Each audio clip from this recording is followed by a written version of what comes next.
সূরাতু আল কাহাফ, এই সূরাটি হচ্ছে কোরআনুল কারীমের একটি বিশেষ ফজিলতপূর্ণ সূরা। এই সূরার ফজিলত সম্পর্কে অনেকগুলো হাদিস বর্ণিত হয়েছে।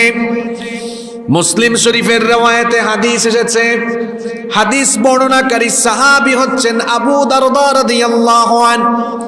তিনি বলেছেন, রাসূল কারীম আমরা সবাই বলি সাল্লাল্লাহু আলাইহি ওয়াসাল্লাম বলেছেন, মান হাফিযা আশরাল আওয়াইল মিন আউয়ালি সূরাতিল কাফি, মান হাফিযা আশরা আয়াতিন মিন আউয়ালি সূরাতিল কাফি উসিমা মিন ফিতনাতিদ দাজ্জাল। রাসূল কারীম সাল্লাল্লাহু আলাইহি ওয়াসাল্লাম বলেছেন, যে ব্যক্তি সূরাতু আল কাহাফের প্রথম 10টি আয়াত মুখস্থ করবে, আল্লাহ তাআলা তাকে দাজ্জালের ফিতনা থেকে বাঁচিয়ে দিবে। ও বাজি সুবহানাল্লাহ মুখে দি বাইন নইব।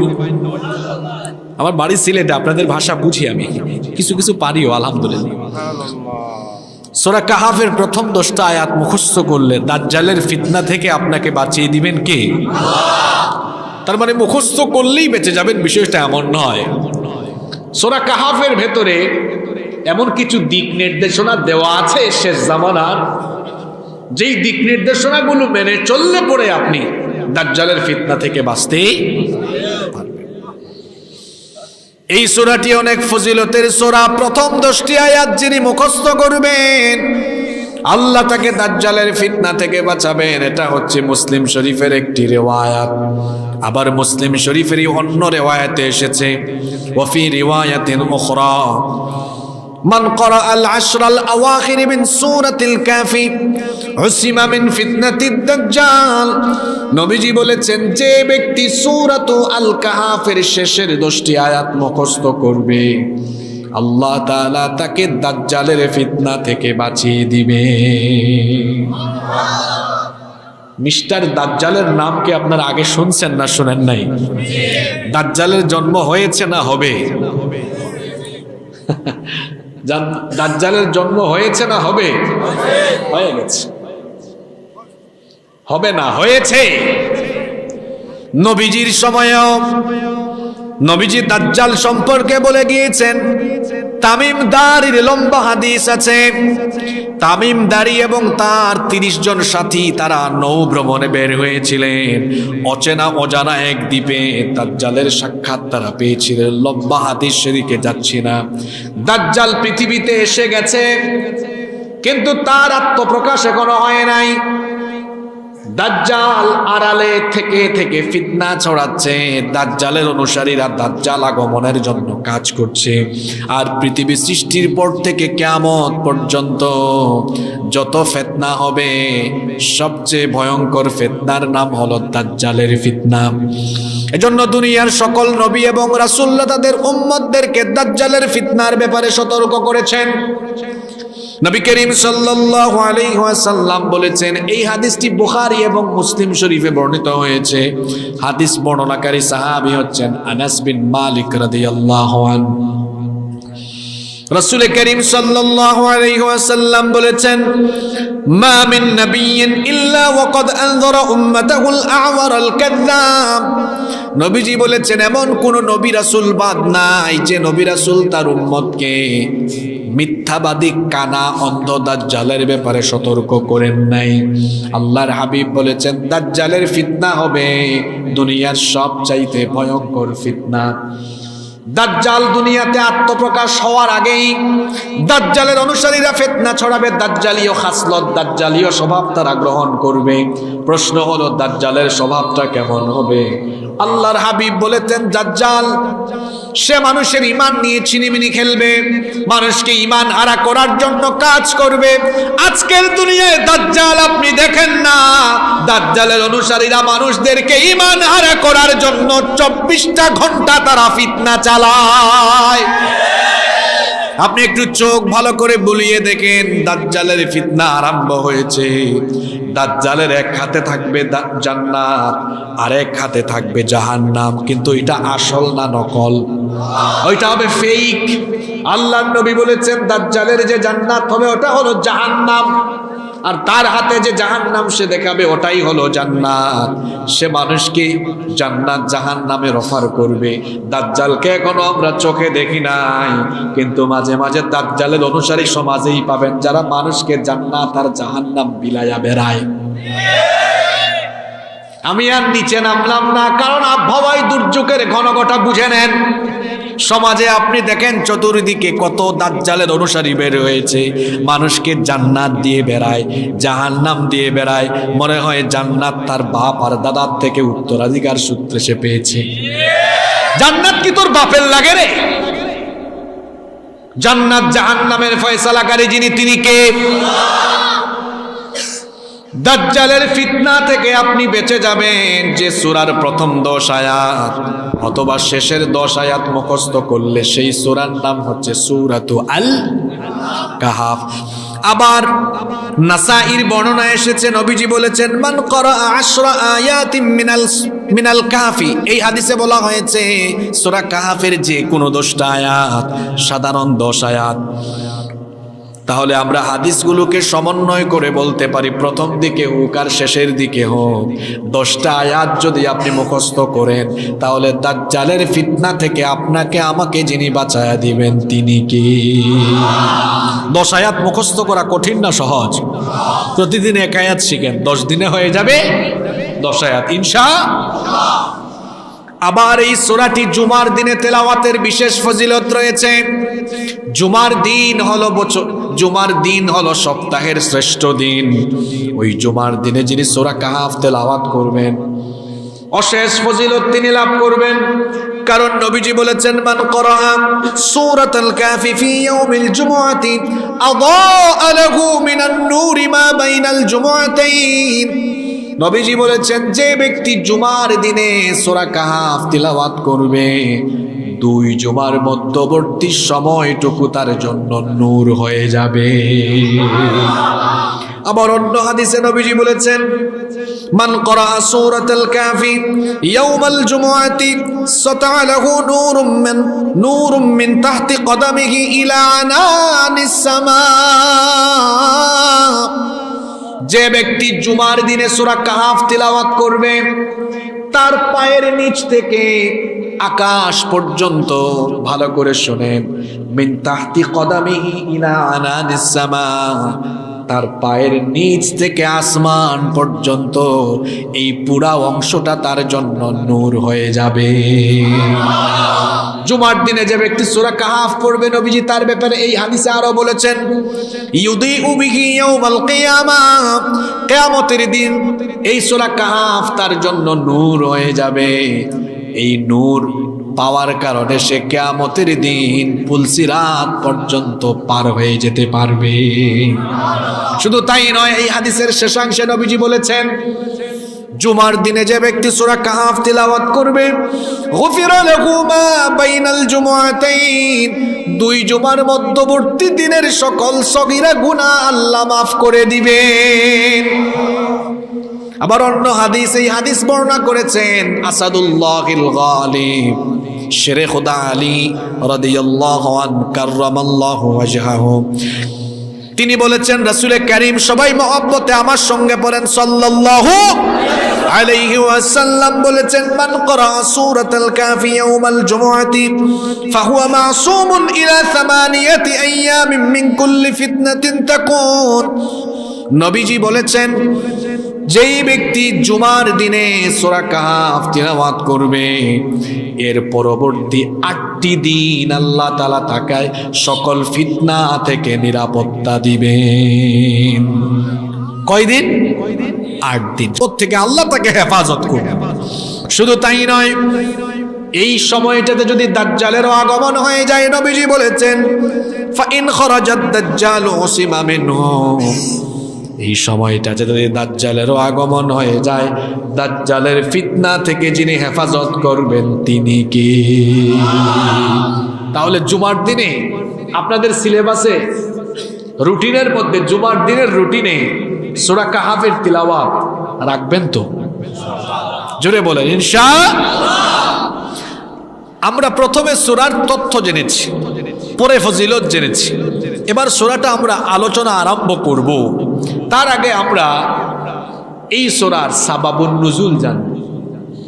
কোরআনুল কারীমের কোন সূরা বা আয়াতের তাফসীর ভালো করে বুঝতে হলে ওই সূরা বা আয়াত নাজিলের প্রেক্ষাপট জানতে হয়, কোন সময় কোন পরিস্থিতিতে কেন সেটা নাজিল হয়েছে, হিস্ট্রি জানতে হয়, পটভূমি জানতে হয়, যেটাকে আরবিতে বলা হয় সাবাবুন নুজুল বা শানে নুজুল।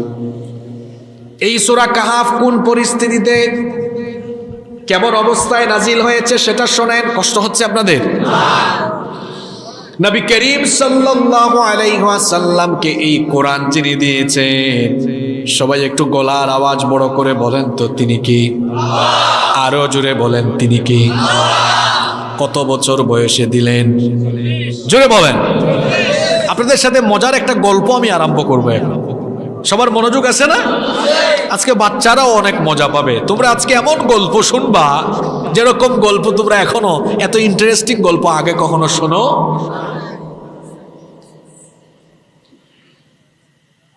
এই কোরআন নবীজিকে আল্লাহ দিয়েছেন 40 বছর বয়সে। 40 বছর বয়সের আগ পর্যন্ত, কোরআন পাওয়ার আগ পর্যন্ত নবীজির জীবন ছিল একরকম, আর কোরআন পাওয়ার পরে নবীজির জীবন হয়ে গিয়েছে আরেক রকমের। কথাটা বোঝার চেষ্টা করেন। কোরআন আসার আগ পর্যন্ত নবীজিকে সবাই ভালোবাসতো, সবাই নবীজিকে পছন্দ করত, সবাই নবীজিকে মহব্বত করত। নবীজিকে মহব্বত করে ভালোবেসে নবীজির আশেপাশের লোকেরা, সমাজের লোকেরা নবীজিকে আল আমিন উপাধি দিয়েছে। নবীজিকে তারা বিশ্বাস করে, বিশ্বস্ত মনে করে। তাদের টাকা পয়সা, ধন সম্পদ, সোনা দানা, বিভিন্ন সম্পদ এনে নবীজির কাছে আমানত রেখে দিত, গচ্ছিত রেখে দিত। কিন্তু যখন নবীজির কাছে কোরআন আসা আরম্ভ হলো, তখন চিত্র বদলে গেল। যাকে তারা আল আমিন বলেছে, যাকে তারা বিশ্বস্ত আমানতদার বলেছে, কোরআন আসার পরে ওই সমাজের লোকেরা তারা নবীজিকে এবার শায়ের বলা আরম্ভ করলো, কবি বলা আরম্ভ করলো, কাহিন গণক বলা আরম্ভ করলো, সাহির জাদুকর বলা আরম্ভ করলো, মাজনুন পাগল বলা আরম্ভ করলো। তাদের কথা আল্লাহ কোরআনে বলেছেন, ওয়া ইন্নাকা, তাদের কথা আল্লাহ কোরআনে বলেছেন, ইয়া আইয়ুহাল্লাযী নুজ্জিলা আলাইহিদ যিকরু ইন্নাকা লামাজনুন। এরকম কোরআনের আয়াতগুলোতে তাদের গালিগালাজের কথা এসেছে।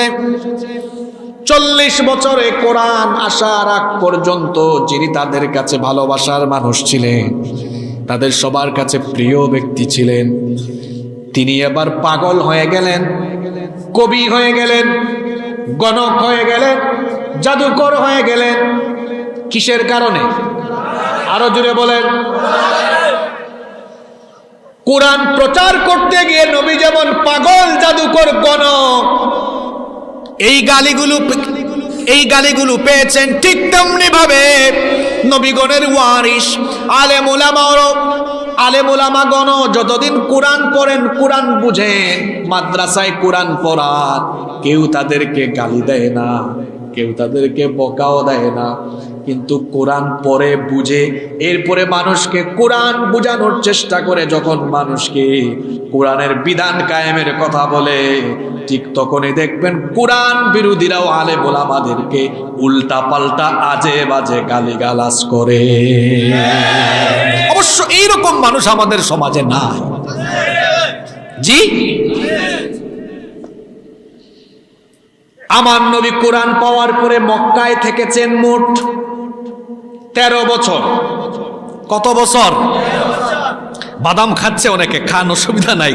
এই ঠান্ডার মধ্যে বাদামেরও দরকার আছে, দরকার আছে না? কিন্তু বাদাম খায় খায় জবাব দিতে হবে। জবাব দিবেন তো আপনারা?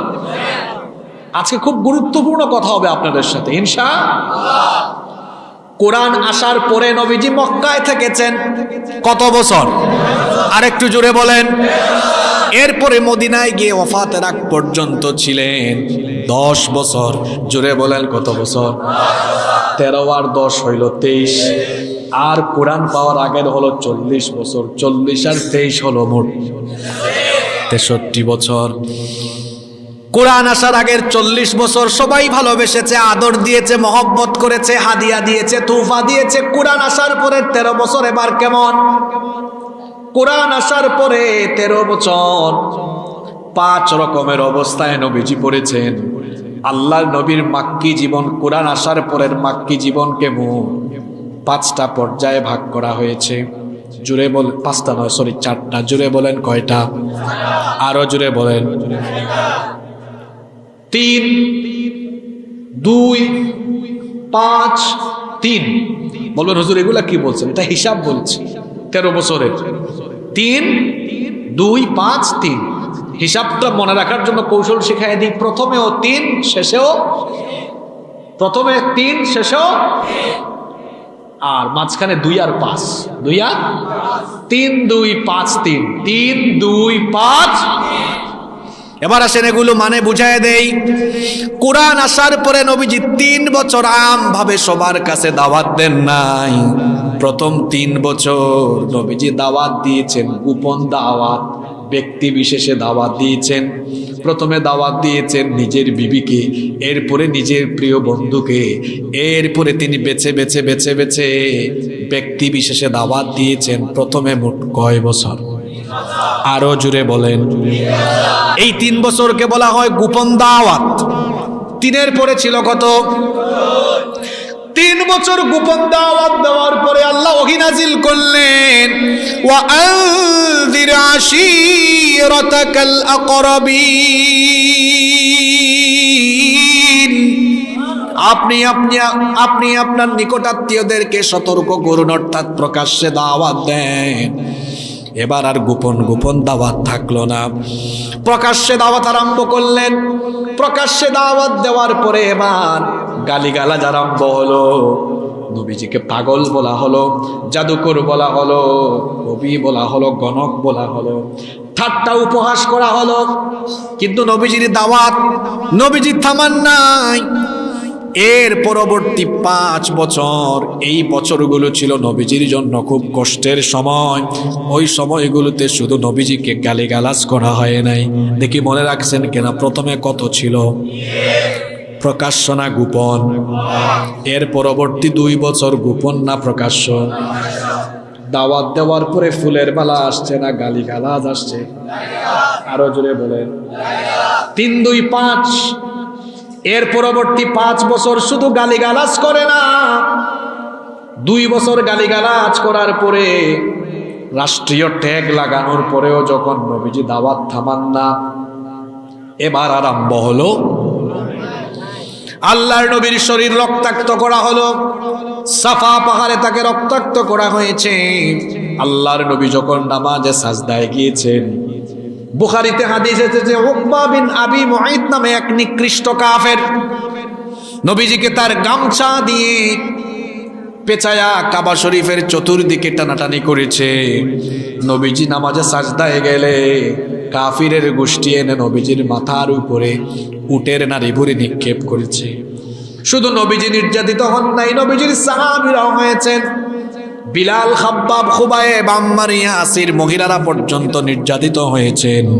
সুমাইয়া রাদিয়াল্লাহু আনহাকে এই পরবর্তী 5 বছরের ভিতরে শহীদ করে দেওয়া হয়েছে।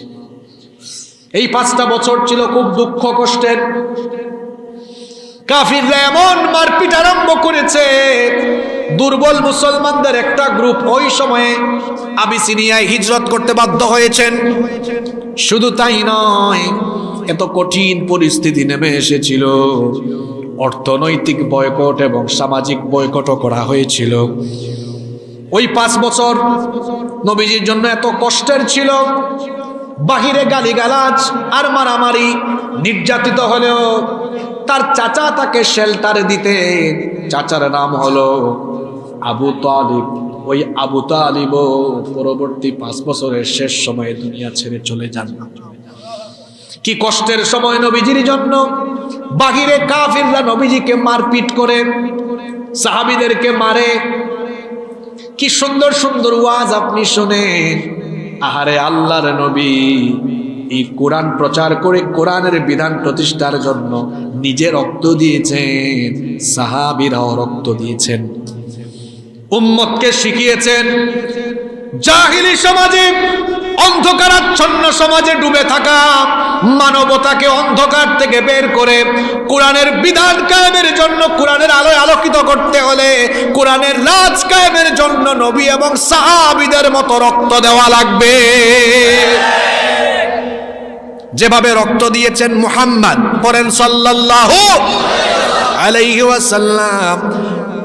বাহিরে যতই জুলুম নির্যাতন হোক না কেন, ঘরে আসলে নিজের বিবি সান্ত্বনা দিতেন। আম্মা জান খাদিজা আত-তাহেরা রাদিয়াল্লাহু আনহা, ওই 5 বছরের শেষের দিকে সেই প্রিয়তমা স্ত্রী আমাদের মাও দুনিয়া থেকে চলে গেলেন। নবীজির কষ্ট বেড়ে গেল। প্রথম 3 বছর গোপন দাওয়াত গেল, পরবর্তী 2 বছর প্রকাশ্যে দাওয়াত, বিনিময়ে পেলেন গালি। এর পরবর্তী 5 বছর জুলুম আর জুলুম, নির্যাতনা 10, আর বাকি থাকলো কত? পরবর্তী 3 বছর হলো আরো কষ্টের। কাফিরের গোষ্ঠী এবার নবী এবং সাহাবী কাউকে এলাকায় থাকতে দেয় না। এই চিত্র এখনো দুনিয়াতে আছে। কোরআনের কথা বলে, দ্বীনের পথে চলে, কোরআনের আন্দোলনে শামিল, ঘরে থাকতে পারে না, বাড়িতে ঘুমাইতে পারে না, বাড়িতে থাকতে পারে না, খেতে খামারে ঘুমায়, এলাকা ছাড়া হয়ে যায়। দ্বীনের দাওয়াতের সাথে সম্পৃক্ত থাকার কারণে এলাকায়ও থাকতে পারে না। এই চিত্র নতুন কিছু নয়। যেই যুগে কোরআন নাজিল হয়েছিল কাফিরের গোষ্ঠী, সেই যুগেও কোরআনওয়ালাদের সাথে একই রকম আচরণ করেছে। শেষের 3 বছর বড় কষ্টের ছিল নবীজি এবং সাহাবীদের উপরে, অবর্ণনীয় জুলুম। তখন ওই সময় নবীজি মক্কায় দাওয়াত দিতে পারেন না, নিজের এলাকায় দাওয়াত দিতে পারেন না, চলে গেলেন তায়েফে। সেখানেও তায়েফের লোকেরা নবীজির সাথে ভালো আচরণ করলো না, খারাপ আচরণ করলো। নবীজিকে তারা মারল। শুধু তাই নয়, সেই সময়ে সাহাবীদের উপরেও তারা অবর্ণনীয় জুলুম আরম্ভ করলো। শেষ পর্যন্ত নবীজি তাকে আল্লাহ হিজরত করার জন্য আদেশ করলেন। যখন কাফিররা নবীজিকে হত্যা করতে চাইল, হিজরত করতে বাধ্য হলেন। এই হলো সংক্ষেপে নবীজির মক্কার জীবনের 13 বছর। জুড়ে বলেন কত বছর? 3, 2, 5, 3। বলবেন হুজুর এত হিসাব দিলেন কেন? হিসাব না দিলে তো আপনি বুঝবেন না। আজকের যে সূরা কাহাফ নাজিল হয়েছিল ওই 5 বছরে, বলেন তো ওই 5টা বছর সহজ ছিল না কঠিন ছিল? খুব কঠিন সময়। আল্লাহর নবীর কোরআন পাওয়ার পরে তার নববী জীবনের ঠিক মাঝামাঝি সময়ে, মাক্কি জীবনের 13 বছরের ঠিক মাঝামাঝি সময়ে সূরা কাহাফ যিনি নাজিল করেছেন তিনি কি? কোন পরিস্থিতিতে এবার শুনেন আর কেন এসেছে এই সূরাটা। নবীজি প্রথম 3 বছর দাওয়াত দিয়েছেন, সমস্যা হয় নাই। পরবর্তী 2 বছর প্রকাশ্যে দাওয়াত দেওয়ার পরে গালিগালাজের সম্মুখীন হয়েছেন, তাও কাফিররা আটকাইতে পারে না। এরপরে 5 বছর আরম্ভ হলো মারপিট, তাও নবীজিকে দাওয়াত থেকে থামানো যায়? দাওয়াত যত হচ্ছে মুসলমানের সংখ্যা বাড়ে না কমে? কাফিররা তখন মিটিং আহ্বান করলো। কাফির নেতারা বলল তাকে আমরা এত গালিগালাজ করি, এত মারপিট করি। তারা বলল মুহাম্মদ, আমরা বলি সাল্লাল্লাহু আলাইহি ওয়াসাল্লাম, এত কিছুর উপরেও তার দাওয়াত থামাতে পারি না। সে বলে নবুয়তের কথা, সে বলে আসমানি কিতাবের কথা, তার দাওয়াত তো থামানো যায় না। আমরা তো মক্কার মানুষ, আমরা নবুয়ত বুঝি না, আসমানি কিতাবও বুঝি না। শুনেছি ইয়াসরিব, মদিনার আগের নাম হলো ইয়াসরিব, শুনেছি ইয়াসরিবে মদিনায় ইহুদি আলেমরা আছে, তারা তো কিতাব পড়েছে, আসমানি কিতাব তাদের উপরে এসেছিল। সুতরাং নবুয়ত এবং আসমানি কিতাবের ব্যাপারে তাদের কাছে ধারণা আছে। তারা মিটিং এ সিদ্ধান্ত নিল আমাদের একটা প্রতিনিধি দল আমরা ইহুদি আলেমদের কাছে পাঠাই এবং আমরা তার ব্যাপারে তাদেরকে জানাই, দেখি তারা কি বলে। কাফির নেতারা সিদ্ধান্ত নিয়ে 2 কাফির নেতাকে তারা প্রতিনিধি বানালো। জুড়ে বলেন কয়জন? আরো জুড়ে বলেন কয়জন? এক কাফিরের নাম হলো এক কাফিরের নাম হলো নজর বিন হারিস, আরেক কাফিরের নাম হলো উকবা বিন আবি মুঈত। এই দুই কাফেরকে তারা মদিনার ইহুদি আলেমদের কাছে পাঠালো। এই দুই কাফের নেতা গিয়ে মদিনার ইহুদি আলেমদেরকে বলল, শুনেন, আমরা আপনাদের কাছে জরুরি এক কাজে এসেছি। তারা বললেন, বলেন। তারা বলল, আমাদের এলাকায় আব্দুল্লাহর ছেলে মুহাম্মদ, আমরা বলি সাল্লাল্লাহু আলাইহি ওয়াসাল্লাম, 1-2 বছর নয় 40 বছর আমাদের চোখের সামনে ছিল। জন্ম হলো, শৈশব কৈশোর যৌবন আমাদের চোখের সামনে কাটলো। খুবই ভালো ছিল সেই দিনগুলো। হঠাৎ করে এখন সে বলে সে নাকি নবুয়ত পেয়েছে, আর তার কাছে নাকি ওহী আসে, আসমানি কিতাব নাকি নাজিল হয়। তো আমরা তো নবুয়ত বুঝি না, আসমানি কিতাবও বুঝি না। সে আমাদের চোখের সামনে বড় হয়েছে, গরিব ঘরের ছেলে, হঠাৎ করে সে আবার নবী হয় কেমনে? আবার তার উপরে নাকি কিতাবও আসে, ওহীও নাজিল হয়। এটা সত্য কিনা কিংবা যাচাই করবো কেমনে, বুঝার জন্য আমরা আপনাদের শরণাপন্ন হয়েছি। বুদ্ধি আনতে গিয়েছে। কি আনতে গেছে?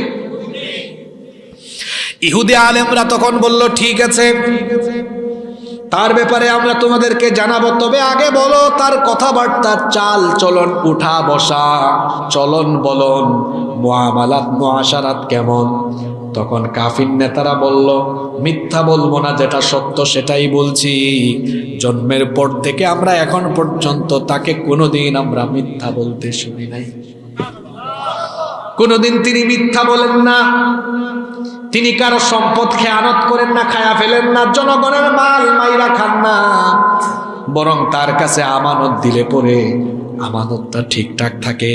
আর জানতে চেয়েছেন কথাবার্তা কেমন?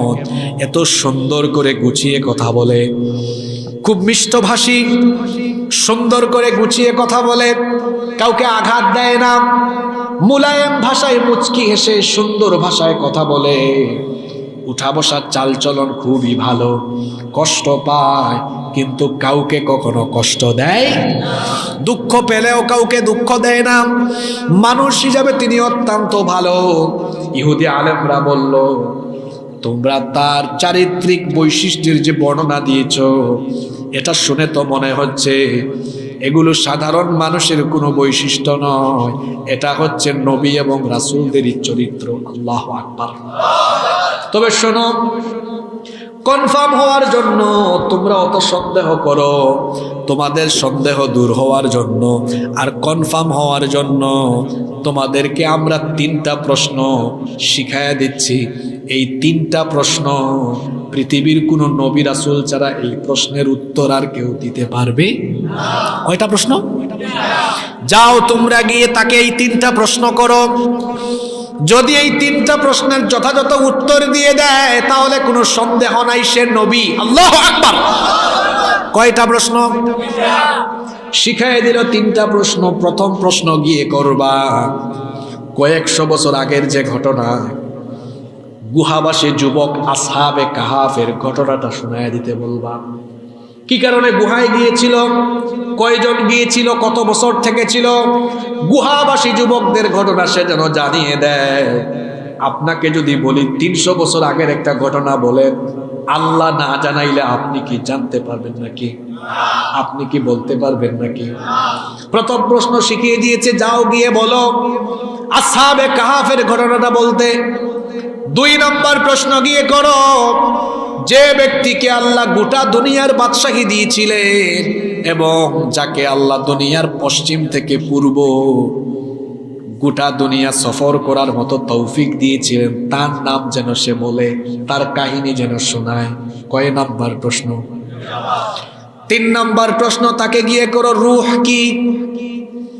যদিও এই 3 নম্বর প্রশ্নের ব্যাপারে কিছু কিছু মুফাসসিরদের দ্বিমত আছে।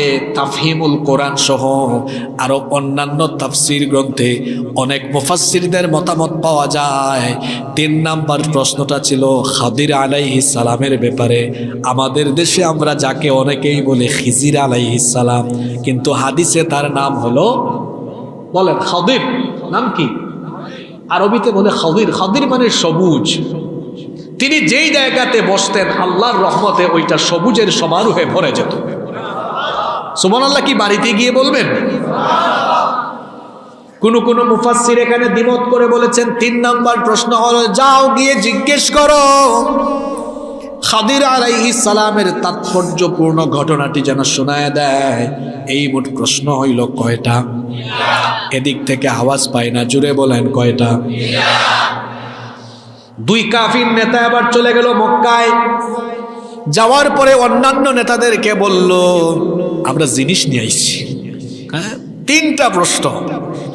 ইহুদি আলেমরা বলেছে এই 3টা প্রশ্ন করার জন্য, এই 3টা প্রশ্নের উত্তর যদি দিতে পারে তাহলে আমরা বুঝবো সে আল্লাহর পয়গাম্বর, আর যদি না দিতে পারে বুঝবো এতদিন যা করেছে সব ভণ্ডামি। নাউজুবিল্লাহ। কাফিররা এবার গেল নবীজির কাছে। শুনতেছেন না ঘুমায় গেছেন? কাফিররা নবীজির কাছে গেল। নবীজির কাছে গিয়ে বলল, তারা বলল মুহাম্মদ, আমরা বলি সাল্লাল্লাহু আলাইহি ওয়াসাল্লাম। 3টা প্রশ্ন তোমাকে করব, যদি জবাব দিতে পারো তাহলে আমরা বিশ্বাস করব তুমি পয়গাম্বর, ঈমান আনবো। আর যদি উত্তর দিতে না পারো তাহলে আমরা মনে করব আমাদের সন্দেহ ঠিক আছে। তাদের সন্দেহ কি? তাদের সন্দেহ হলো নবীজি আসলে নবী না। আউযুবিল্লাহ। তাদের সন্দেহ নবীজি আসলে নবী। তারা বলল 3টা প্রশ্নের উত্তর দিলে বুঝবো ঠিক আছে, উত্তর দিতে না পারলে বুঝবো আমাদের সন্দেহ ঠিক আছে।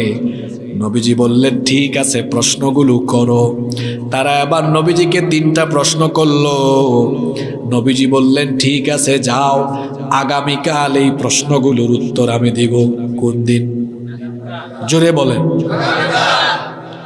নবীজি ভেবেছিলেন এরা যাওয়ার পরে জিবরিল নবীজির কাছে আসবেন, অথবা রাতের বেলা ওহী নাজিল হয়ে যাবে, নবীজি উত্তরগুলো জানবেন আর আগামীকাল কাফিরদেরকে জানায়া দিবেন।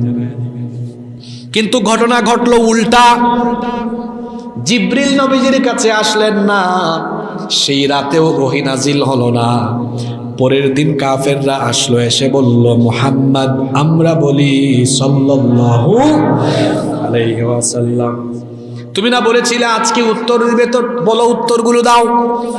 নবীজি বললেন দুঃখিত, আজ তোমাদের প্রশ্নের উত্তর আমি দিব না, আগামীকাল আসো, আগামীকাল উত্তর দিব। শুনতেছেন তো? নবীজি ভেবেছিলেন হয়তো আল্লাহ তাআলা আজকে, গতকাল ওহী পাঠান নাই কিন্তু আজকে পাঠায়া দিবেন। এই জন্য কাফিরদেরকে বলেছিলেন পরের দিন আসো। কাফিররা পরের দিন আসলো। সেদিনও নবীজি বললেন দুঃখিত, আজকেও পারবো না, আগামীকাল আসো। হইল কয়দিন? এইরকম করতে পরের দিন, এইরকম করতে করতে পরের দিন, করতে করতে করতে করতে 1 দিন 2 দিন 3 দিন 4 দিন 5 দিন 6 দিন 7 দিন 9, একটানা 15 দিন চলে গিয়েছে। জুড়ে বলেন কয়দিন? দিন যত যায় কাফিরদের সন্দেহ তত বাড়ে না কমে? প্রথম 2-3 দিন যখন নবীজি উত্তর দেন নাই, কাফিরদের সন্দেহ বেড়েছে। ওইদিকে নবীজির পেরেশানিও, কেন জিবরিল আসে না, কেন আল্লাহ আমাকে জানান না। কাফিরদের সন্দেহ বেড়েছে, নবীজির পেরেশানিও।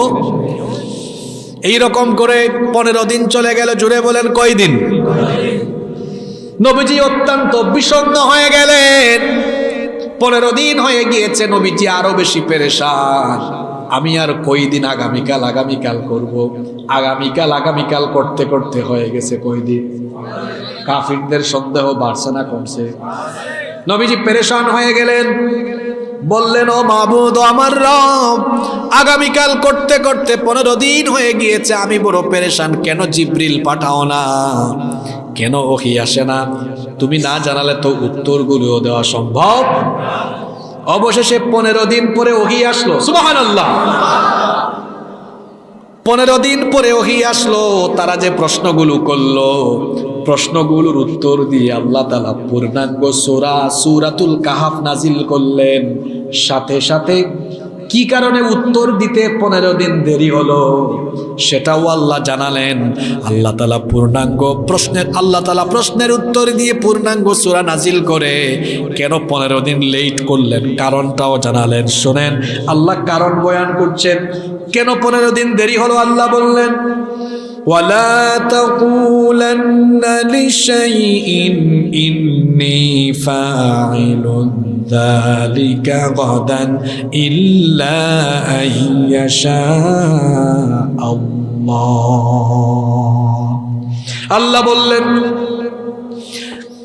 ইনশাআল্লাহ বলা ছাড়া আগামীকাল আমি বলবো, এটা আপনি কখনো বলবেন না। তাহলে 15 দিন দেরি হয়েছে কি না বলার কারণে? ইনশাআল্লাহ শব্দটা বাংলা না আরবি। এটার অর্থ হলো ইন মানে যদি, শাহ মানে চান। যদি চান, কে চান? আল্লাহ যদি না চান আমি কথা বলতে পারবো না। আল্লাহ যদি না চান আমি এখান থেকে বাড়িতে যেতে পারবো না। আল্লাহ যদি না চান আগামীকাল আমি বেঁচে থাকতে পারবো না। আমাদের জীবনে যা কিছু হয় সবকিছু যার ইচ্ছায় হয় তিনি কি? সবকিছুর মালিক কে? না আপনারা? সবকিছুর মালিক কে? 15 দিন দেরি হলো, উত্তর দিতে পারলেন না। কি না বলার কারণে? তার মানে বোঝা গেল নবীজি কোনো বিষয় বলতে পারবেন না, কোনো বিষয় জানবেন না ততক্ষণ আল্লাহ নবীজিকে জানাবেন না যতক্ষণ। আল্লাহ জানালে জানবেন, আল্লাহ বলালে বলবেন। তাহলে ইনশাআল্লাহ না বলার কারণে 15 দিন ওহী আসতে দেরি হলো কার তরফ থেকে? এখান থেকে একটা শিক্ষা নিতে হবে আমাদের সবাইকে। ভবিষ্যতে কোনো কাজ করব বলবো বা ভবিষ্যতের কোনো কিছু হলে আমরা বলবো আগামীকাল আমি এটা করব, আগামীকাল সেখানে যাব তবে অনেকে আবার ইনশাআল্লাহর মিসইউজও করে। কিভাবে করে? অনেককে বলতে শোনা যায়, ভাই কেমন আছেন? কয় ইনশাআল্লাহ ভালো আছি। ইনশাআল্লাহ কি ভালো আছি বলবে না? আলহামদুলিল্লাহ ভালো আছি। আবার অনেকে আলহামদুলিল্লাহ বলে না, কেমন আছেন? আছি তো। এরকম আছে কিনা? আপনি ভালো আছেন না, আপনাকে ভালো রেখেছেন কে? তো ভালো আছেন বলার আগে প্রশংসা করতে হবে কার? এজন্য আমরা বলবো আলহামদুলিল্লাহ বলে লাভ না লস? আল্লাহর শুকরিয়াতে লাভ আছে না লস আছে? এজন্য সব সময় বেশি প্রশংসা করবেন কার? ইনশাআল্লাহ। আমি বলছিলাম এটার অপব্যবহার হয়। কেমনে অপব্যবহার হয়? কয় দোস্ত আগামীকাল আসিও, সিনেমা দেখতে যাবো ইনশাআল্লাহ। সঠিক ব্যবহার না অপব্যবহার? জোরে বলেন। আগামী মাসে আমার একটা সিনেমা মুক্তি পাবে ইনশাআল্লাহ। আমি যেগুলো বলছি পত্র পত্রিকায় আপনারা দেখেন কি দেখেন না? সোশ্যাল মিডিয়ায় দেখেন কি দেখেন না?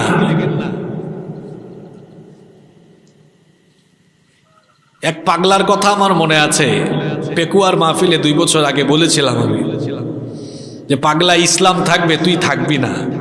ওই যে মাথায় চুল নাই এক টাকলা, মনে আছে তো? আসলেই দেখেন ইসলাম আছে, সে এখন নমিনেশনও নাই, এমপিগিরিও। ইসলামের সাথে যারাই বেয়াদবি করবে এরকম ফল সে পাবে। শাস্তিটা সরাসরি দিবেন কে?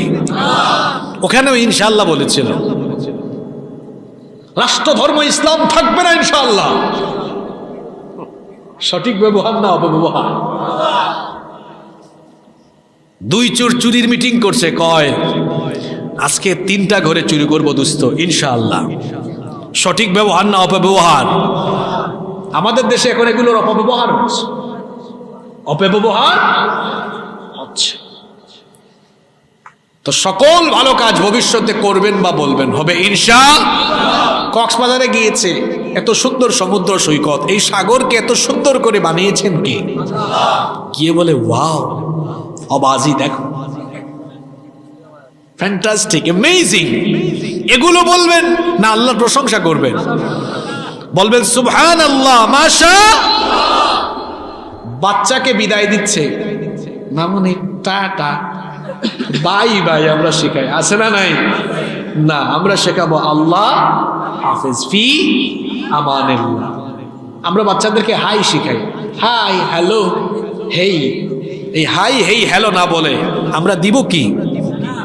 জুড়ে বলেন। আমাদের দুর্ভাগ্য, আমরা অনেকেই সালাম দিতে পারি না, আউজুবিল্লাহ বিসমিল্লাহ সুন্দর করে বলতে কিছুদিন আগে শুনলাম একজন বলেছে বিসমিল্লাহির রহিম, মাঝখানের রহমান বাদ দিয়ে ফেলেছে। এরপরে সালাম দিবে অনেকে আসসালামু আলাইকুম। আমার দেশের বেশিরভাগ উচ্চ শিক্ষিত মানুষ, রাজনীতিবিদ, এরা শুদ্ধ করে মানুষকে সালাম দিতে পারে না। হয় বলবে আসসালামু আলাইকুম অথবা সালাম আলাইকুম, সালাম আলাইকুম, এইরকম হাবিজাবি সালাম আছে না? না, সালাম নিয়ে আপনাকে ফাইজলামি করতে কে বলেছে? বাংলা ভাষা এত সুন্দর করে বলতে পারেন, সালাম দিতে পারেন না কেন? সালাম হুজুরের নাম নয় তো, সালাম কার নাম? জোরে বলেন, সালাম কার নাম? আল্লাহর গুণবাচক নাম আছে, এর মধ্যে একটা গুণবাচক নাম কি? সালাম। জোরে বলেন। ওই আসসালামু আলাইকুম নিজেকে আবার উচ্চ শিক্ষিত দাবি করে, অথচ সালামটাও সুন্দর করে বলতে পারে। আবার অনেকে বলে সাম আলাইকুম, এরা তো বড় সাংঘাতিক ভাই, কারণ আরবিতে সাম মানে হলো মৃত্যু, সাম আলাইকুম মানে তুই মরি যা, আর আসসালামু আলাইকুম মানে হলো আপনার উপর শান্তি বর্ষিত হোক। শান্তি না দিয়ে বলতেছে কি, তুই মরি যা। তাহলে শুদ্ধ করে সালাম দিতে হবে। শুদ্ধ সালামটা হলো আসসালামু। আপনার আমাকে একটা সালাম দেন তো। ওয়ালাইকুম আসসালাম ওয়া রাহমাতুল্লাহি ওয়া বারাকাতুহু। আপনার আবার ভাবিয়েন না যে হুজুর কৌশল করে এতগুলা সালাম একসাথে নিছে। এটা একটা রিহার্সাল হয়েছে, প্রশিক্ষণ হয়ে গিয়েছে। আলহামদুলিল্লাহ পড়ে আমি একটা সালাম দিই আবার আপনাদেরকে, আসসালামু আলাইকুম ওয়া রাহমাতুল্লাহি ওয়া বারাকাতুহু। জবাব দেন। এই তো একটা প্রশিক্ষণ হয়ে গেল। আলহামদুলিল্লাহ পড়েন। এখানে আমরা সালাম নিয়ে আলোচনা করি নাই, বলেছি ইনশাআল্লাহ। নবীজিকে কাফিররা প্রশ্ন করছিল জানি কয়টা? কষ্ট হচ্ছে নাকি আপনাদের? কয়টা করছিল? জবাব দিতে দিতে লেট হয়েছে কয়দিন? কি না বলার কারণে। আগামীকাল মিটিং করবেন, এভাবে বলবেন না, বলবেন মিটিং করব ইনশাআল্লাহ যদি আল্লাহ চান। আমি আমার বাসা থেকে এখানে এসেছি, আল্লাহ না চাইলে আমার বাসায় যেতে পারবো আমি? এজন্য ভবিষ্যতের কোনো কিছু আমি করব, বলবো ইনশাআল্লাহ। আচ্ছা, লেট না হয় হয়েছে, কারণও আল্লাহ বলেছেন। এবার কাহিনীও আল্লাহ জানিয়ে দিয়েছেন নাকি দেন নাই? কয়টা কাহিনী? কোন সূরায়? কারণ আমি কি সব কাহিনী আজকে বলতে পারবো? আজকে বলবো শুধু আসহাবে। জোরে বলেন আসহাবে। আপনাদের কি 25-30 মিনিট গভীর মনোযোগ থাকবে? আপনাদেরকে একটা সুন্দর গল্পের ভিতরে আমি নিয়ে যাব ইনশাআল্লাহ। তবে এটা কোরআনের বাইরের গল্প না, এটা কোরআনের গল্প যেখানে আছে আমাদের জন্য শিক্ষা আর শিক্ষা ইনশাআল্লাহ। সবার মনোযোগ থাকবে তো? প্রথম প্রশ্ন তারা জানতে চেয়েছিল আসহাবে কাহাফ সম্পর্কে। এই সূরার আয়াত সংখ্যা হলো মোট 110টা।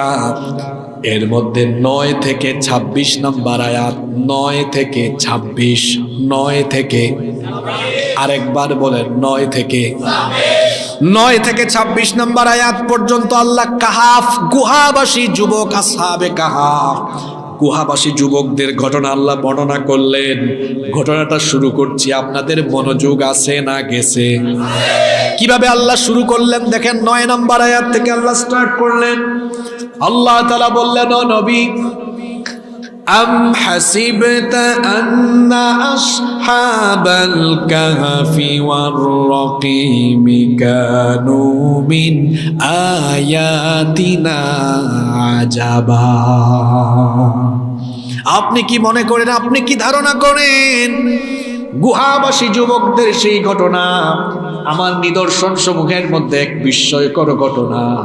আল্লাহ তাআলা বোঝাতে চাইলেন, ও নবী, এই গুহাবাসী যুবকদের এই ঘটনা এটা বড় আশ্চর্যজনক একটা ঘটনা। ও আমার নবী, তারা আপনার কাছে এই ঘটনাটা জানতে চেয়েছে, যেই ঘটনা তারা শুনতে চেয়েছে, জানতে চেয়েছে।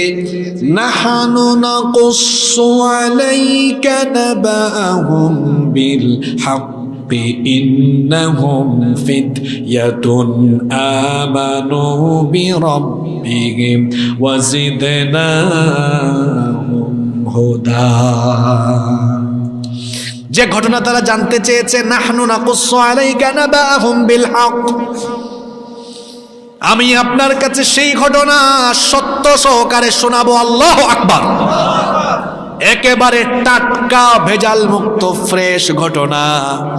নাবাহুম বিল হক, সত্য সহকারে আমি সেটা বয়ান করব।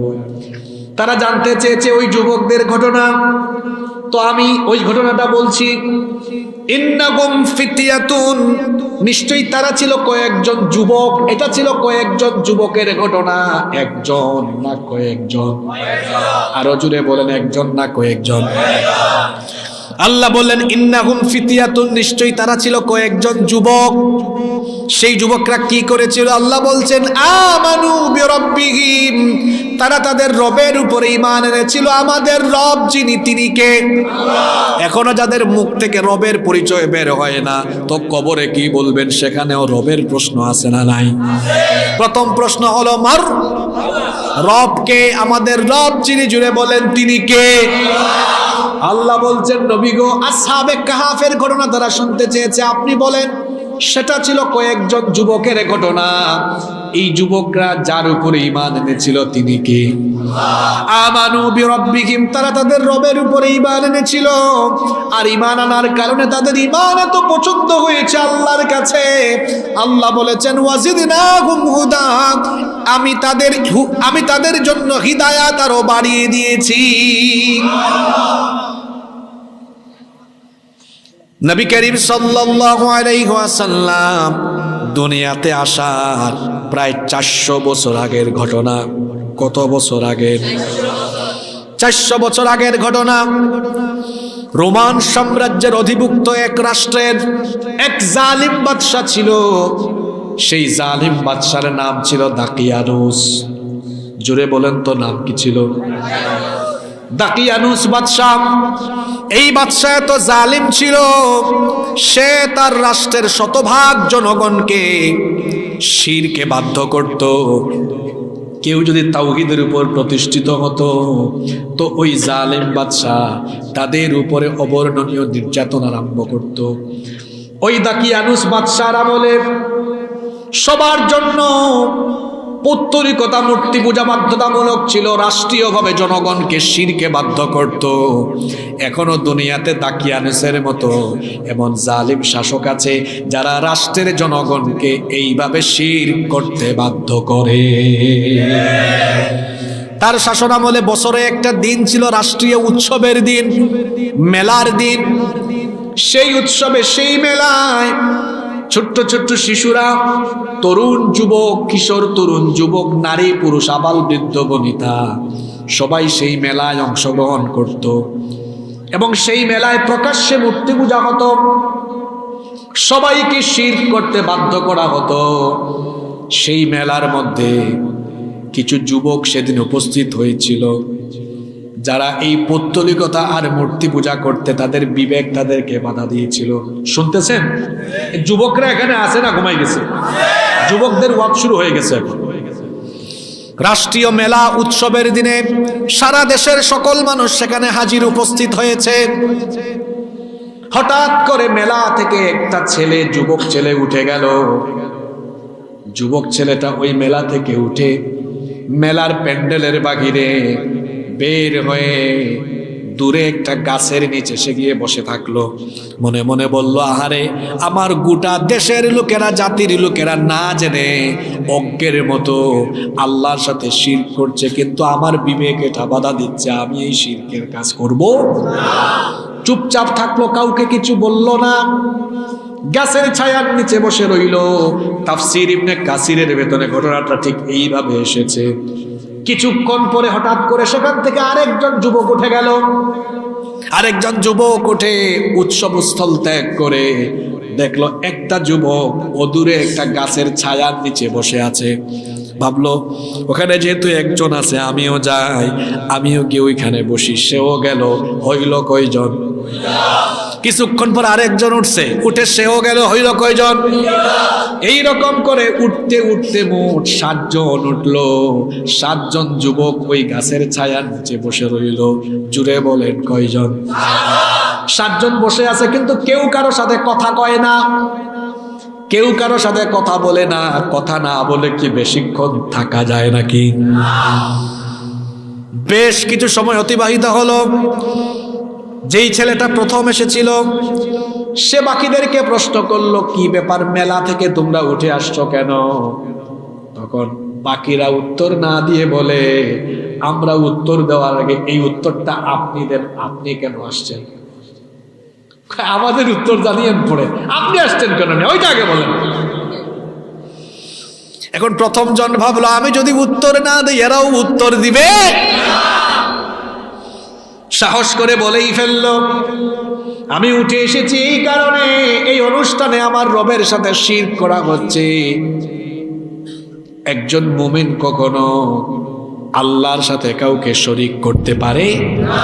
শিরকের কারণে আমি অনুষ্ঠানস্থল ত্যাগ করেছি, আমি মুশরিক নই, আমি তাওহীদবাদী, আমি বিশ্বাস করি আমার রব কয়জন?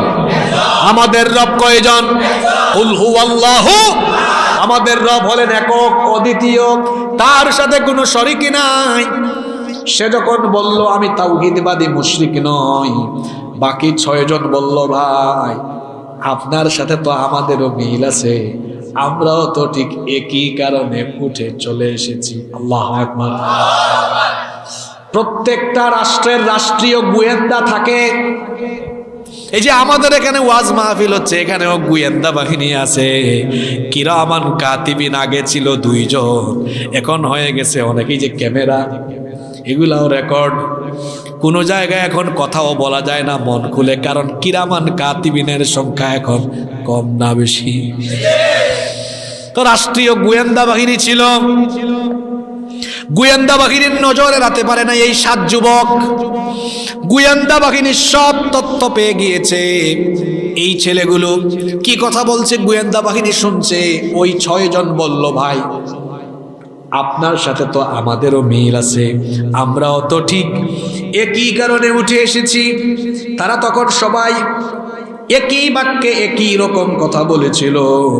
তারা তখন কি বলেছিল? আল্লাহ সূরা কাহাফের 14 নম্বর আয়াত থেকে বলছেন, আল্লাহ তাআলা বলছেন, ওয়ারাবাতনা আলা কুলুবিহিম ইয কামু ফাকালু রাব্বুনা রাব্বুস সামাওয়াতি ওয়াল আরদি লান নাদউ মিন দুনিহি ইলাহা লাকাদ কুলনা ইদান শাতাতা।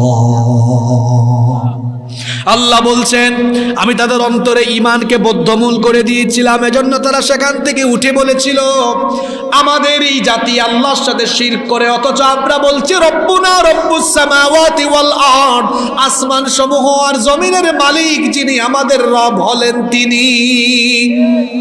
লান নাদউ মিন দুনিহি ইলাহা, তাকে ছাড়া আমরা অন্য কাউকে ইলাহ হিসাবে গ্রহণ করব না। আমাদের এই মূর্খ মুশরিক সম্প্রদায়, মুশরিক জাতি আল্লাহর সাথে শিরক করে যা বলে আমরা সেভাবে বলবো না। লাকাদ কুলনা ইদান শাতাতা, যদি আমরা এমন কথা বলি তাহলে সেটা হয়ে যাবে গর্হিত কথা।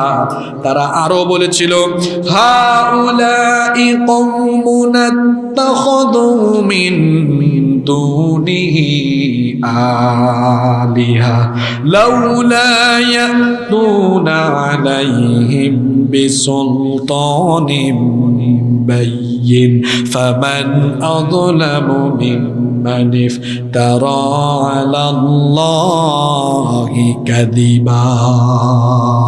তারা বলেছিল, আমাদের এই সম্প্রদায় এমন কিছুকে তারা উপাস্য বানিয়েছে যাদের কোনো ভিত্তি নাই, তাদেরকে যারা উপাস্য বানিয়েছে, যদি প্রমাণ থাকে তো প্রমাণ নিয়ে আসুক। মুশরিকদের কোনো প্রমাণ থাকে না, এবং ইবাদতে যারা বেদাত করে তাদের কোনো প্রমাণ থাকে না। এদের যুক্তি হলো একটা, আমাদের পূর্বপুরুষরা করেছে এই জন্য আমরাও করি। যারা মুশরিক আল্লাহর সাথে শিরক করে আর দিনের ভেতরে যারা নতুন নতুন ইবাদতের আমদানি ঘটায়, এদের কাছে যুক্তি একটাই, আমাদের বাপ দাদা করছে, আমাদের বুজুর্গ করেছে, উনি করেছে, ইনি করেছে, তিনি করেছে, এই জন্য আমরাও করি, কিন্তু কোরআন সুন্নাহর কোনো দলিল নাই।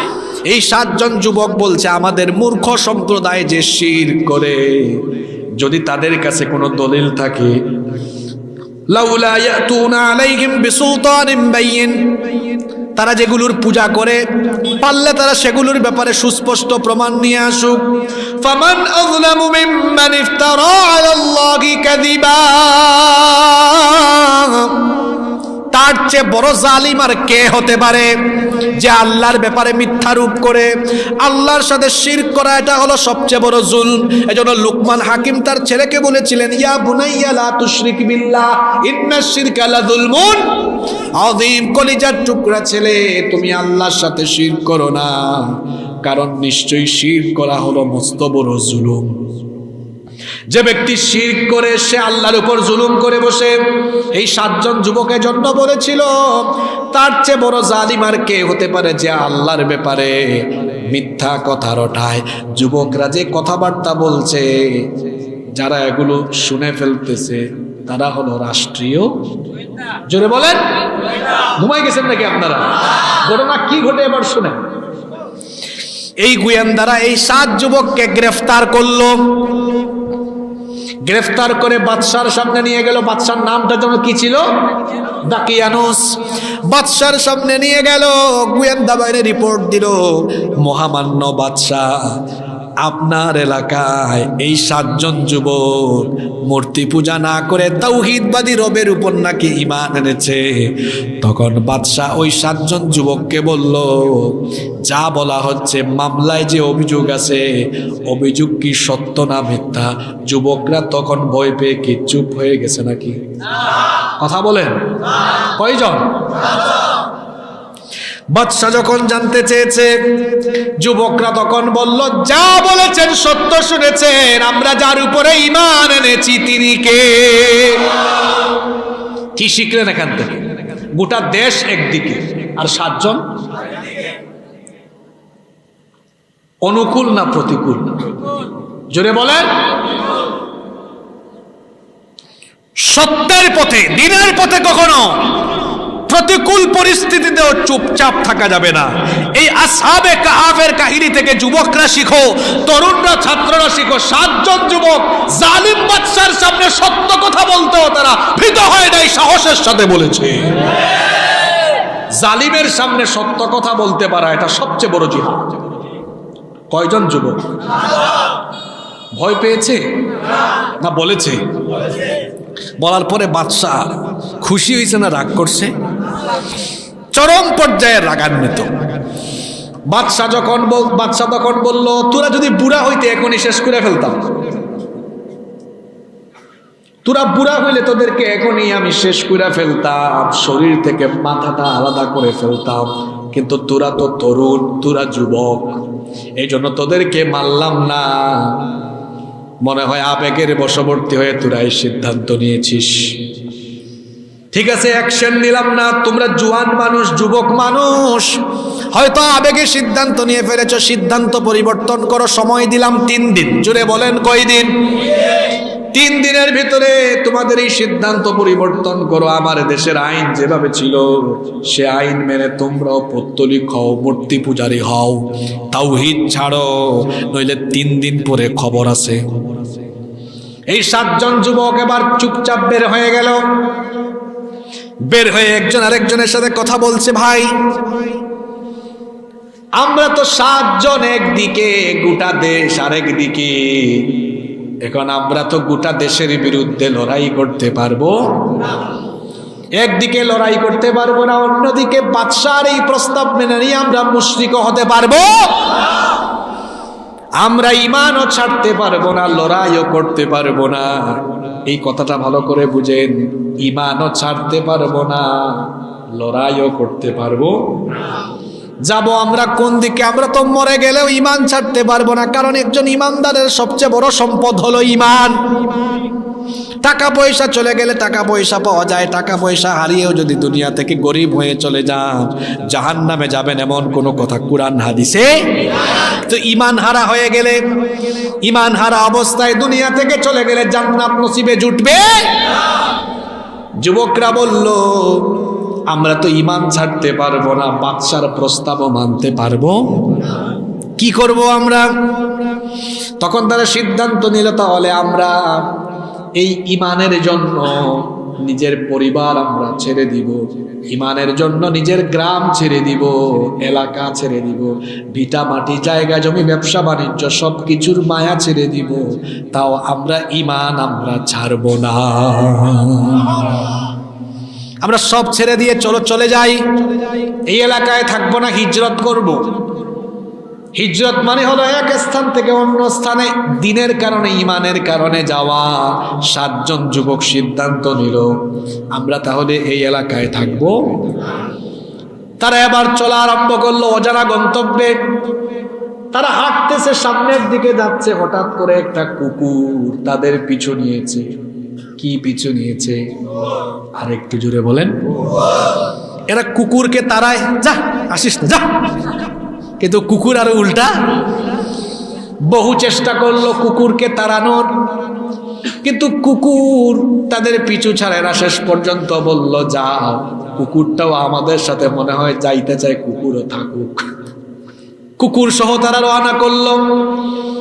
যেতে যেতে যেতে যেতে একটা বিরাট পাহাড়ের বিরাট একটা পর্বতমালার মুখেই প্রবেশ পথে একটা বিস্তীর্ণ বড় একটা গুহা ছিল। জোরে বলেন কি ছিল? তাদের অন্তরে আল্লাহ এটা ঢুকাইয়া দিলেন যে তোমরা গুহার ভিতরেই প্রবেশ করো।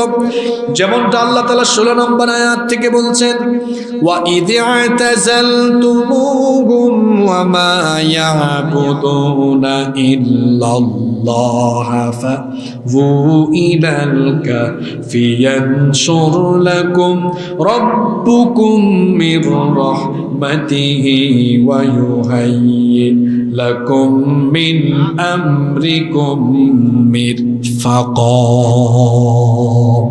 আল্লাহ বলছেন আর স্মরণ করো যখন তোমরা তাদের সাথে সম্পর্ক ছিন্ন করেছিলে, যারা আল্লাহর সাথে শিরক করেছিল, আল্লাহ ছাড়া অন্যদেরকে উপাস্য হিসাবে গ্রহণ করে নিয়েছিল, তখন আমি তোমাদেরকে বলেছিলাম গুহায় আশ্রয় নাও, তাহলে তোমাদের জন্য তোমাদের রহমতের দ্বার উন্মুক্ত করে দিবেন এবং তোমাদের জীবন উপকরণের ব্যবস্থা আরো সহজ করে দিবে। সুবহানাল্লাহ পড়েন। যুবকরা এবার সিদ্ধান্ত নিল গুহায় আশ্রয় নিবে। এবার তারা গুহার ভেতরে ঢুকলো। কিসের ভিতর? গুহার ভেতরে যাওয়ার পরে যুবকরা কি বলল শোনেন। আল্লাহ তাআলা বলছেন, ইয আওয়াল ফিতয়াতু ইলাল কাহফি ফাকালু রব্বানা আতিনা মিন লাদুনকা রাহমাতাও ওয়া হায়্যি লানা মিন আমরিনা রাশাদা। আগেই পড়েন সুবহানাল্লাহ। কি সুন্দর আয়াত। আল্লাহ বলেছেন এই যুবকরা যখন গুহায় এলো, গুহায় ঢোকার পরে তারা তখন দোয়া করলো কার কাছে? কারণ বালা মুসিবতে পড়লে উদ্ধার করতে পারেন যিনি, তিনি কে? এজন্য চাইতে হবে কার কাছে? আমার দেশে কিছু অবুঝ বুকাশুকা মুসলমান আছে, বুঝ একটু কম, আল্লাহর কাছে না চাইয়া মাধ্যম লাগায়, আমি ডিরেক্ট যাইতে পারবো না, আমার অমুক বাবার মাধ্যমে যাব, অমুক জিন্দা বাবা অমুক মুর্দা বাবার মাধ্যমে যাব। আল্লাহর ক্ষমতা কি এত কম নাকি যে জিন্দা আর মরা বাবার মাধ্যম ধরা লাগবে? কথা বলেন না কেন? আপনি সরাসরি বললে আল্লাহ কি শুনেন না? ইউনুস নবী যখন সাগরের তলদেশে মাছের পেটের ভেতর থেকে আওয়াজ দিলেন, কেউ শুনে নাই, শুনেছে কে? কোনো মাধ্যম লাগে নাই। আমার বাবারা, আমার ভাইয়েরা, এই জন্য আমরা যা কিছু চাইবো, যা কিছু বলবো, একজনের কাছে বলবো, তিনি কে? এই যুবকগুলো বিপদে পড়েছে, গুহায় ঢুকেছে, কি দোয়া করেছে এই দোয়াটা শিখেন, আমল করেন এগুলো। এই যুবকরা বলেছে রব্বানা আতিনা মিন লাদুনকা রাহমা, রব্বানা আতিনা মিন লাদুনকা রাহমা, হে আমাদের রব আপনার তরফ থেকে আমাদেরকে রহমত দেন। ওয়া হায়্যি লানা মিন আমরিনা রাশাদা, আর আমাদের কাজ সহজ করে দেন। কোনো কাজ যদি আল্লাহ সহজ করে দেন সেটা আর কঠিন হওয়ার কোনো সম্ভাবনা নাই। এজন্য চাইতে হবে কার কাছে? এই 7 জন যুবক গুহায় ঢুকে আল্লাহর কাছে চেয়েছে মোট কয়টা জিনিস? জোরে বলেন কয়টা? 1 নাম্বার রহমত। কার রহমত? 2 নাম্বার চেয়েছে আল্লাহ সব কিছু সহজ করে দাও। এই দোয়াটা আল্লাহ কেমনে কবুল করলেন শুনেন। এই যুবকরা যখন আল্লাহর কাছে এই দোয়া করলো, 2টা দোয়াই আল্লাহ কবুল করলেন। আল্লাহ তাআলা প্রথম দোয়া কবুল করলেন, তারা চেয়েছিল রহমত। আল্লাহ বলেছেন, বান্দারে, ও আমার যুবকেরা, তোদের ঈমান আমার এত পছন্দ হয়েছে, তোরা ঈমানের কারণে তাদের ঘর বাড়ি পরিবার পরিজন ভিটামাটি এলাকা ছাড়া হয়েছে এসেছিস, ঈমান ছাড়িস না। ঈমান এনে তোরা দুনিয়ার সব কিছু ছেড়ে দিতে পেরেছিস, আর তোরা আমার কাছে রহমত চেয়েছিস। এমন রহমত দিলাম, এমন রহমত আর শান্তি দিলাম, এই শান্তিতে তোরা বছরের পর বছর আরাম করে ঘুমায়া থাক। আল্লাহ বললেন, ফাদরাবনা আলা আযানিহিম ফিল কাহফি সিনিনা আদাদা। আমি তাদের কান বন্ধ করে দিলাম। কি বন্ধ করে দিলাম? আমি তাদের কান বন্ধ করে দিলাম কয়েক বছরের জন্য। কয়েক বছরের কান বন্ধ করা। আমার দিকে তাকা। আমরা যখন ঘুমাই সবার পরে কান ঘুমায়, যখন জেগে উঠি সবার আগে কি জেগে উঠে? কথা বুঝতেছেন? দেখবেন রাতের বেলা ঘুমাইছেন, একটু চোখ লাগছে, ঝিমানো। আপনারা আঞ্চলিক ভাষায় কি বলেন এটাকে? জোরানি। আমার বাড়িতে সিলেটে বলে উঙ্গানি। সিলেটি ভাষায় ওয়াজ বললে কোনটা বুঝতে হবে? ঝিমানি আসছে দেখবেন, বা একটু ঘুম লাগছে 5 মিনিট 10 মিনিট, হঠাৎ করে ঘরে বিকট আওয়াজ হয়েছে, ঘুম ভেঙে যায়। এই যে আওয়াজটা শুনলেন কি দিয়ে? তার মানে আমরা ঘুমিয়ে গেলেও কান ঘুমায়। যখন প্রচন্ড ঘুমে মানুষ চলে যায় তখন কানও আস্তে আস্তে নিস্তেজ হয়ে যায়। কান বন্ধ করে কয়েক বছরের জন্য ঘুম পাড়ায়। সুবহানাল্লাহ কইতে ইচ্ছা করে না। বলবেন, হুজুর রহমতের সাথে ঘুমের কি সম্পর্ক? ভাইরে, টাকা দিয়া পয়সা দিয়া এমপি হইয়া মন্ত্রী হইয়াও ঘুম পাওয়া যায় না, আল্লাহর রহমত। দেখবেন কত পয়সাওয়ালা আছে, রাতের বেলা তার খাটের এই পাশ থেকে ওই পাশে যায়, ওই পাশ থেকে এই পাশে আসে ঘুমাইতে। সারাদিন ভ্যান চালিয়েছে, রিক্সা চালিয়েছে। আমার রিক্সাওয়ালা ভাই এশার নামাজের পরে খাবার দাবার ভালো পায় নাই, ডাল আর আলু ভর্তা দিয়ে মাইরা দিছে। এরপরে ঘুমানো কাই থোয়ার সাথে সাথে। ঠিক আছে কথা? আমার রিক্সাওয়ালা ভাইয়ের পয়সা নাই, ব্যাংক ব্যালেন্স নাই, ঘুম। আর এক বেটা এমপি মন্ত্রী হয়ে গেছে, তাও ঘুমাইতে পারে। তাহলে কি বুঝলেন? ঘুমটা কার দেওয়া? জোরে বলেন। আল্লাহর তরফ থেকে রহমত না আসলে পরে ঘুম আসবে? রহমত এটা কার তরফ থেকে আসে? আল্লাহ বললেন, তোরা 7 জন যুবক দোয়া করলি রহমতের জন্য, রব্বানা আতিনা মিন লাদুনকা, যা রহমত দিলাম তোদেরকে ঘুম পাড়ায় রাখলাম। সুবহানাল্লাহ। আর তোরা আরেকটা জিনিস চেয়েছিলি, আল্লাহ আমাদের কাজ সহজ করে দাও। ওয়াহাইয়্ লানা মিন আমরিনা। আল্লাহ কাজ কেমনে সহজ করছেন? আল্লাহ তাআলা বললেন, তোরা আমার উপর ঈমান আনছস, আমার কারণে এলাকা ছাড়ছস। তোদের বাদশা, তোদের এলাকার মানুষ তোদের পক্ষে থাকে নাই। আমার কারণে তোদের এলাকার লোকেরা, রাষ্ট্রের লোকেরা তোদের বিরুদ্ধে গিয়েছে। তোদের কাজ আমি দায়িত্ব নিলাম, আমি এদেরকে সাইজ করব। এবং শুনেন, পরবর্তী 309 বছর এরা ঘুমিয়েছিল। এই 309 বছরে আল্লাহ তাআলা তার অসীম কুদরত দিয়ে গোটা রাষ্ট্রের মানুষকে তাওহীদবাদী বানিয়ে দিয়েছে। 2টা দোয়া কবুল হয়েছে কি হয়নি? জোরে বলেন, হয়েছে কি হয়নি? আল্লাহ এরপরে কি করলেন শুনেন। নবীজিকে আল্লাহ বললেন, ও নবী, এরা আপনার কাছে ওই ঘটনাটা শুনতে চায়। এরা যখন গুহায় ঘুমিয়ে গেল, গুহায় তারা ঘুমিয়ে যাওয়ার পরে ঘুম যেন না ভাঙে, ঘুমে যেন কোনো ডিস্টার্ব না হয়, এই জন্য আমি কি করেছিলাম? আল্লাহ তাআলা বলছেন, ওয়াতারাশ শামসা ইযা তালাআত তাযাওয়ারু আন কাহফিহিম যাতাল ইয়ামিনি ওয়া ইযা গরাবাত তাকরিদুহুম যাতাশ শিমালি ওয়া হুম ফি ফাজওয়াতিন মিন। গুহার মুখ দিয়ে যদি সূর্যের আলো ঢুকে, সূর্যের আলো তাদের গায়ে লেগে যাবে, ঘুমে ডিস্টার্ব হবে।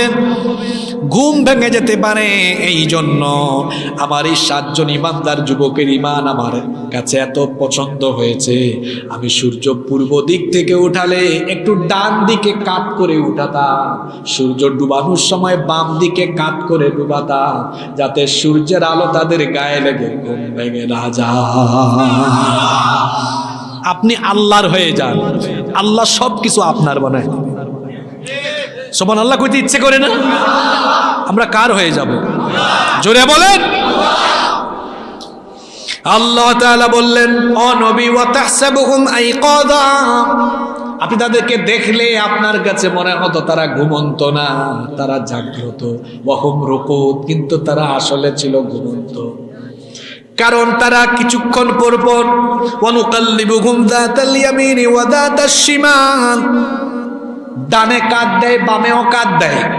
কারণ চিত হয়ে শুয়ে থাকলে পোকামাকড় তাদেরকে ডিস্টার্ব করবে, অথবা মাটি তাদেরকে গিলে খেতে পারে লম্বা সময়। এই জন্য মাঝে মাঝে ডান কাত বাম কাত দিয়েছে। কোনো মানুষ দেখলে ভাবতো ঘুম আসতেছে না, এই জন্য ছটফট ছটফট করতেছে। হয়তো আপনি দেখলে আপনিও ভাবতেন তারা জাগ্রত, কিন্তু আসলে তারা ঘুমন্ত। তাদেরকে ঘুম পাড়িয়ে রেখেছেন যিনি, তিনি কি? শুধু তাই না, তাদের সাথে একটা কুকুরও ছিল। ওয়া কালবুকুম বাসিতুন যিরাইহি বিল ওয়াসিদ, ওই কুকুরটা গুহার মুখে 2 পা দুদিকে দিয়ে জিহ্বাটা বের করে কুকুর ওই 7 যুবকের পাহারায় দাঁড়িয়ে গেছে। আল্লাহু আকবার। এই রকম করে আল্লাহ যুবকদেরকে ঘুম পাড়িয়ে রাখলেন কত সময়? আল্লাহ বলছেন, ওয়ালা বিসু ফি কাহফিহিম 300 সিনিনা ওয়াজদাদু 9। এই রকম করে এই 7 যুবককে আমি 309 বছর ঘুম পাড়িয়ে রাখলাম। কত বছর? এটা কি স্বাভাবিক না অস্বাভাবিক ঘটনা? কত বছর? 309 বছর পরে আল্লাহ এদের ঘুম ভাঙাইলেন। আপনারা কি আছেন না গেছেন? আমি কিন্তু শেষ দিকে চলে আসছি, আর 7-8 মিনিট ধৈর্য কুলাবেন আপনাদের? সবাই আছেন তো? আল্লাহ ঘুম ভাঙাচ্ছেন এখন কত বছর পরে? 300। আল্লাহ তাআলা বলছেন, সুম্মা বা'আসনাহুম লিনা'লামা আইয়ুল হিজবাইনি আহসা লিমা লাবিসু আমাদা। অতঃপর আমি তাদেরকে জাগ্রত করলাম যেন জেনে নিতে পারি তাদের মধ্যে কে সঠিক সংখ্যাটা নিরূপণ করতে পারে, মানে কত বছর ঘুমায়েছিল দেখি এরা কে এটা ভালো বলতে পারে। এরা ঘুম থেকে যখন উঠলো, এরা আসলে গুহায় ঢুকেছিল সকালবেলা, আর যেদিন 309 বছর পরে আল্লাহ ঘুম ভাঙিয়েছেন সময়টা ছিল বিকালবেলা। গুহায় ঢুকেছিল সকালবেলা না বিকালবেলা? 309 বছর পরে ঘুম ভেঙেছে সকালবেলা না বিকালবেলা? ঘুম ভাঙার পরে একজন আরেকজনকে জিজ্ঞেস করে, কি জিজ্ঞেস করে শোনেন, আল্লাহ তাদের কথোপকথন কোরআনে কারিমে উঠাইয়া দিয়েছেন। ক্বালা কাইলুম মিনহুম কাম লাবিসতুম, একজন আরেকজনকে জিজ্ঞেস করে কত সময় আমরা ঘুমিয়েছি। একজন তখন তাদের মধ্যে জবাব দিল, ক্বালু লাবিসনা ইয়াওমান আও বা'দা ইয়াওম, কই মনে হয় একদিন ঘুমাইছি অথবা দিনের কিছু অংশ। এই তো সকালবেলা গুহায় আসছি, তো এখন বিকাল, হয়তো কিছু সময় ঘুমাইছি। আরেকজন কয়ে না, মনে হচ্ছে আমরা লম্বা ঘুম দিছি, একদিন হইতে পারে। এরকম তাদের মধ্যে বিতর্ক সৃষ্টি হলো। কি সৃষ্টি হলো? যখন বিতর্ক আরম্ভ হয়ে গেল তখন তারা বলল, ক্বালু রাব্বুকুম আ'লামু বিমা লাবিসতুম, আসলে আমরা কতক্ষণ ঘুমিয়েছি আমরা নিজেরাও জানি না, তর্ক কইরা লাভ নাই। কতক্ষণ ঘুমিয়েছি আমাদের রব জানেন, তিনি কে? ভাইরে তর্কাতর্কি বাদ দাও, ঘুমের থেকে উঠলে কি লাগে? জোরে বলেন। সকালে ঘুম থেকে উঠলে কি লাগে? দুপুরে একদম ভালো করে খায়া ঘুমায়। যখন বিকালবেলা ঘুম থেকে উঠেই দেখবেন নাস্তা খোঁজে। ঘুম থেকে উঠলে ক্ষুধা লাগে কি লাগে না? এখন বলতেছে, ভাই চলো আমরা 7 জন তর্কাতর্কি না করি, পেটে কিছু দেই, তারা তখন বলল চলো খাওয়া দাওয়া করা দরকার। এখন তারা তাদের মধ্য থেকে একজনকে কিছু পয়সা দিল, টাকা দিল, দিয়ে কি বলল শোনেন, ফাবাসু আহাদাকুম বিওয়ারিকিকুম হাদিহি ইলাল মাদিনা। খারাপ লাগতেছে আপনাদের? কয় নাও কিছু টাকা দিলাম, যাও তো বাজারে যাও, বাজারে যাও, গিয়ে তুমি যেটা পাও ওইটা কিনে ফেলিও না। সুবহানাল্লাহ, কি নসিহত করেছে দেখেন।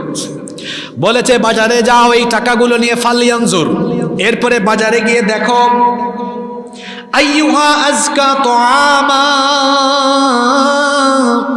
পবিত্র কোন খাবার আছে। এখান থেকে শিক্ষা হলো টাকা থাকলেই হারাম খাওয়া যাবে না, টাকা থাকলেও আপনি হালাল খাবারটা খুঁজে খুঁজে খাবেন।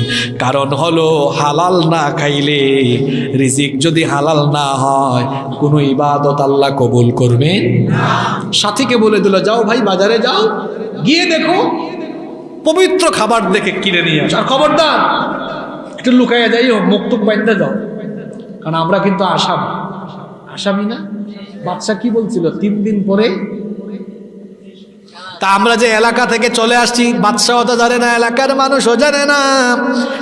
বাজারে যাচ্ছ যাও, একটু সাবধানে যাইও, কারণ ইন্নাহুম ইয়াযহারু, যদি তারা তোমাদেরকে দেখে ফেলে, ইয়ারজুমুকুম, তাহলে তারা আমাদেরকে নিয়ে প্রস্তরাঘাত করে পাথর নিক্ষেপ করে মেরে ফেলবে। আও ইউইদুকুম ফি মিল্লাতিহি, অথবা তাদের ধর্মের উপরে তারা আমাদেরকে জোর করে নিয়ে যাবে। ওয়ালান তুফলিহু ইদান আবাদা, তখন কিন্তু আমরা আর আমাদের উদ্দেশ্য সফল করতে পারবো না। আছেন নাকি আপনারা? যাও ভাই যাও, সাবধানে যাও। এই লোক গুহা থেকে বের হয়েছে, বের হইয়া দেখে কি রে, এলাকা দেখে একটু কেমন কেমন জানি লাগে। কত বছর পরে বের হয়েছে সে কি জানে? করাইয়া গুনা আজ থেকে 10 বছর আগে এরকমই ছিল না আর এক রকম ছিল? 50 বছর আগে চকরিয়া এরকম ছিল না অন্যরকম ছিল? ছিল কি ছিল না? এখানে সভাপতি সাহেব আছেন, 20-30 বছর আগে এই এলাকা কেমন ছিল আর এখন কেমন হয়েছে? পরিবর্তন হয় সময়ের সাথে, সবকিছু পরিবর্তন। এলাকা বাদ দেন, 10 বছর আগে আপনি কেমন ছিলেন? এখানে তরুণ যারা আছো তোমরা এরকম লেদা ফেদা ছিলা, ছোট ছিলা। 10 বছর আগে আমিও নিজেই, আমারও তো দাড়ি মুছো ছিল।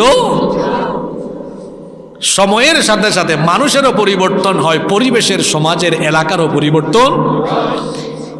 গুহা থেকে বের হয়ে কি রে, এলাকা দেখি সব অচেনা অচেনা লাগে, কেমন কেমন জানি লাগে। তো পরে ভাবছে মনে হয় আমি ঘুম থেকে উঠছি দেখে এমন এমন লাগতেছে। সামনে যাচ্ছে, দেখছে যত সামনে যায় তত সবকিছু ভিন্ন ভিন্ন লাগে। নিজের তো মুখ ঢাকা, এখন দেখে হায় হায় হায়, শুধু যে এলাকা অন্যরকম লাগে সেটা না, মানুষও তো অন্যরকম। আমার না হয় মুখ ঢাকা, আমাকে কেউ চেনে না, কিন্তু আমার গ্রামের করিম চাচা কোথায়, রহিম চাচা কোথায়, আব্দুর রব কোথায়, আমার বন্ধু আব্দুল সালাম কোথায়? মানে আমি একটা উদাহরণ দিচ্ছি। সে যাদেরকে দেখে গুহার ভিতরে গিয়েছিল, এলাকার কাউরে দেখে সব নতুন মুখ, বুড়া মানুষও নতুন, জোয়ান মানুষও নতুন, শিশুরাও। ওই কি রে, এলাকার মানুষ কোথায়? সব দিকে নতুন নতুন, কাউরে আমি চিনি। চিনবে কেমনে? কারণ মাঝখানে 7-8টা জেনারেশন সে তো জানে। ভাবছে হয়তো বা ভিনদেশি মানুষরা আমাদের এলাকায় ঘুরতে, চিন্তা করতেছি অন্যরকম লাগে কেন, লাগে কেন? যেতে যেতে যেতে যেতে বাজারে গেছে। কোথায় গেছে? এই বাচ্চারাও শোনো, ইন্টারেস্টিং কাহিনী। বাজারে গিয়ে দোকানদারের কাছ থেকে বিভিন্ন জিনিসপত্র কিনছে। জিনিসপত্র কেনার পরে, খাবার দাবার কেনার পরে দোকানদারকে আমরা কি দেই? জোরে বলেন। আচ্ছা, আজ থেকে 20 বছর আগের মুদ্রা আর এখনকার মুদ্রা কি সেম? আমার বয়স তো খুব একটা বেশি না, 29 বছর। আমিও ছোটবেলায় 10 পয়সা 20 পয়সা দেখেছি। এই বাচ্চারা তোমরা গেলে দেখছো 10 পয়সা 20 পয়সা 25 পয়সা দেখো না। আবার আমাদের চাচারা এখানে যারা আছেন, আপনারা হয়তো, আমি আমার বাবা থেকে শুনেছি 2 টাকা নিয়ে নাকি বাজার করলে পুরা রিক্সা ভ্যান নাকি তারা তখন ভরে ফেলতে পারত। একটা সময় ছিল কি ছিল না? 20 বছর আগের মুদ্রা আর এখনকার মুদ্রা কি একরকম? আমরা যখন পাকিস্তান পিরিয়ডে ছিলাম তখন মুদ্রা একরকম, ব্রিটিশ পিরিয়ডে যখন ছিলাম তখন ছিল মুদ্রা আরেক রকম। মুদ্রা তো পাল্টে যায় সময়ে সময়ে, মুদ্রার প্রিন্ট পাল্টে যায়, মুদ্রার ধরনও পাল্টে। এই লোক খাবার নেওয়ার পরে দিছে কি? টাকা, মুদ্রা, রৌপ্য মুদ্রা দিয়েছে। কি দিয়েছে? কয় বছর আগে? জোরে বলেন। ওইটা কি তখন চলে? এই লোক টাকা দিয়ে চলে যাচ্ছে, মুখটুক বান্ধা। দোকানদার বলে, এই মিয়া পয়সা, পয়সা দিয়া দাও। কয় দিলাম না। কয়টা কি দিছে? এদিকে আসেন। কয় পয়সাই তো দিছি। কয় ভাই এটা তো পয়সা দাও না, এটা গুপ্তধন দিয়েছি। কি দিয়েছ? কয় ধরে মিয়া পাগল হয়েছেন নি আপনি, আপনাকে তো আমি টাকাই দিয়েছি, গুপ্তধন দিব কেন? কয় না, এটা তুমি কোন জায়গা থেকে চুরি করছো ওইটা বলো। আসছে খাবার কিনতে, পড়ে গেছে এখন। যুবক বলতেছে, ভাই তোমার মাথা কি পাগল হয়ে গেছে? আমি চুরি করবো কেন? এটা আমার টাকা, আমার বন্ধুদের টাকা, টাকাগুলো নিয়ে আমি বাজারে আসছি খাবার কিনতে, চুরি করে আনবো কেন? এটা আমাদের টাকা। কয় সত্যি করে বলো কোথা থেকে চুরি করছো? হয় চুরি করছো, নইলে কোনো জাদুঘরে এই মুদ্রা রাখা ছিল, তুমি সেখান থেকে এটা চুরি ডাকাতি করে তোমরা। কয় আল্লাহর কসম ভাই এটা আমাদেরই, চুরি করি নাই, ডাকাতিও করি নাই।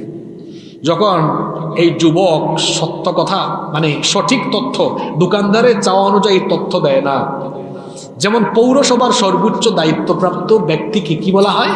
স্থানীয় সরকারের প্রতিনিধি, যিনি মেয়র বলা হয়। সিটি কর্পোরেশনেও কি থাকে?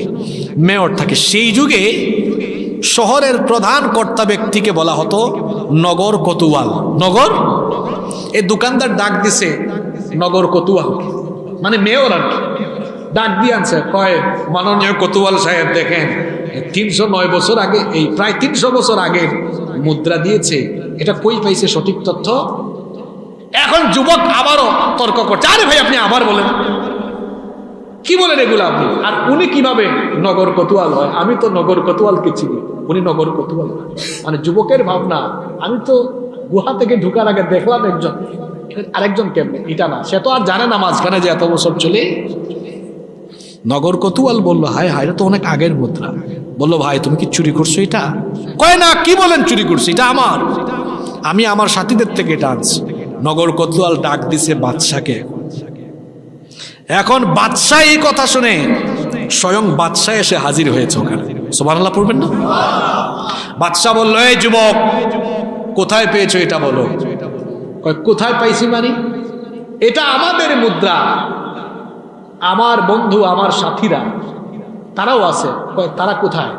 চলেন আমার সাথে গুহায়। এবার নিয়ে গেছে কোথায়? গিয়ে দেখে ওই 6 জন ওখানেই আছে। এবার 7 জন একত্রিত করে বাদশাহ জিজ্ঞেস করলো, বলো এটা কোথায় পেয়েছো? এগুলো আমাদের টাকা। কোথায় পাবো মানে? আমি বাদশাহ বলতেছি, নইলে তোমাকে কিন্তু তোমাদের সবাইকে সাইজ করবো, সত্য কথা বলো। আপনি আবার কোন জাতের বাদশা? আমরা তো বাদশাকে চিনি,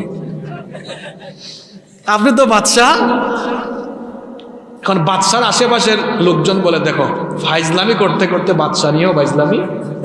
তখন এই 7 জন বলতেছে, মোটেও ফাইজলামি না, এগুলা আমাদের পয়সা, আমাদের বাদশাকে আমরা ভালো করেই চিনি, আমাদের বাদশা আমাদের বন্ধু না, আমাদেরকে পাইলে কি করবে?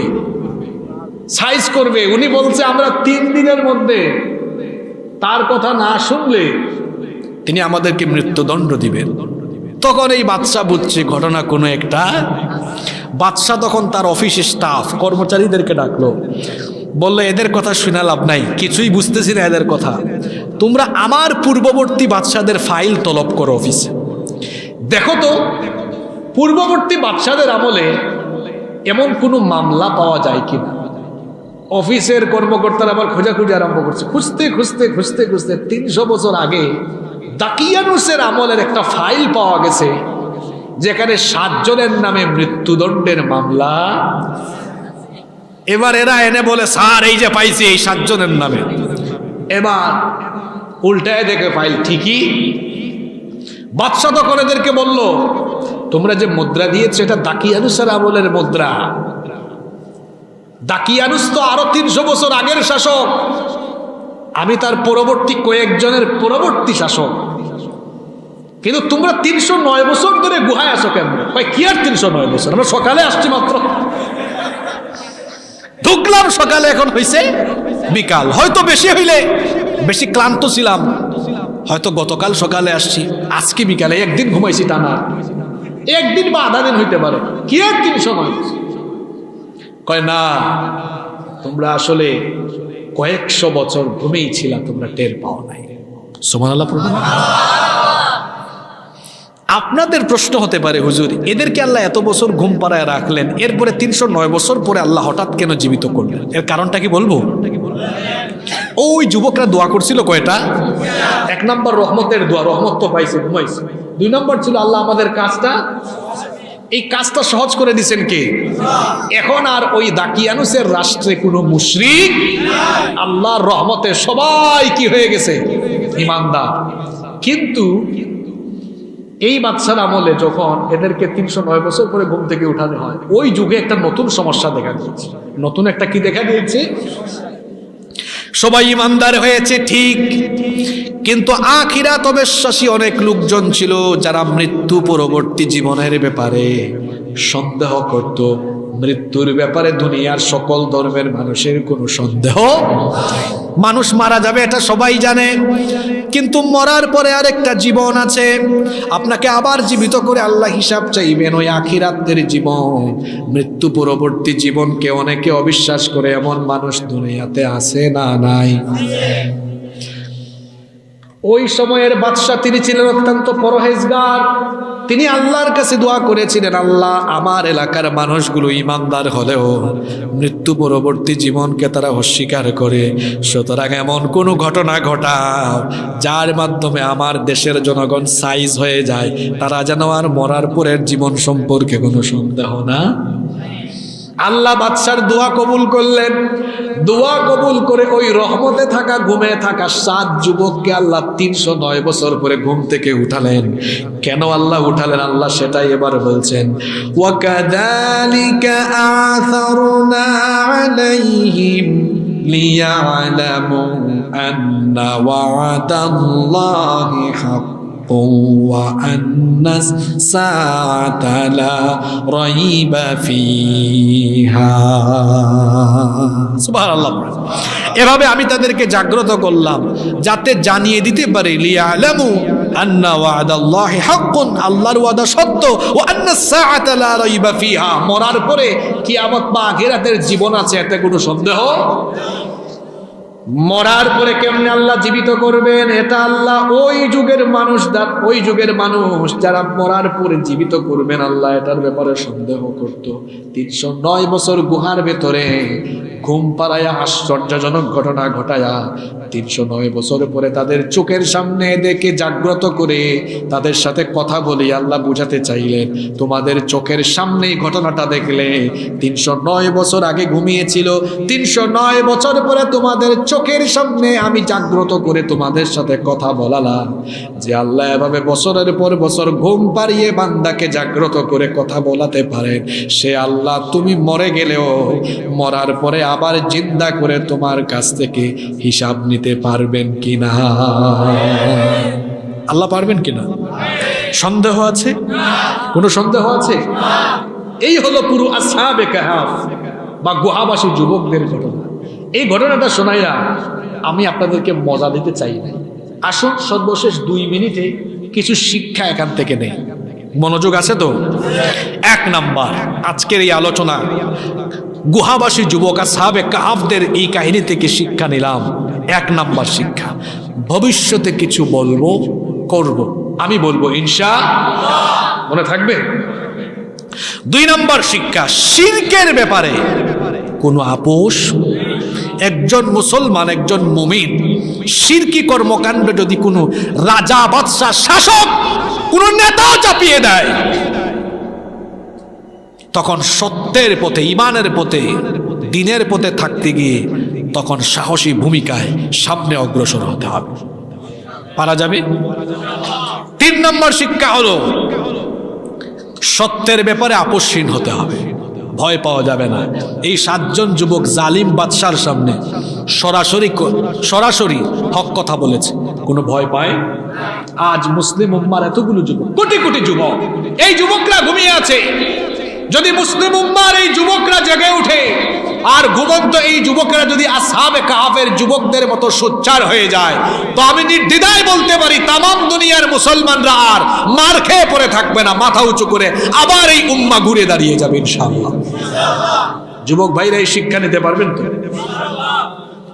4 নম্বর শিক্ষা হলো আখিরাত, মরার পরের একটা জীবন, মরার পরে হিসাব দিতে হবে। এই ভয়টা যদি কারো অন্তরে থাকে আর কিচ্ছু লাগে না, আমি আল্লাহর কাছে মরার পরে জবাব দিতে হবে, আল্লাহর সামনে দাঁড়াতে হবে, এই ভয় থাকলে, সত্যিকারের এই ভয়টা অন্তরে থাকলে নামাজ ছাড়বে।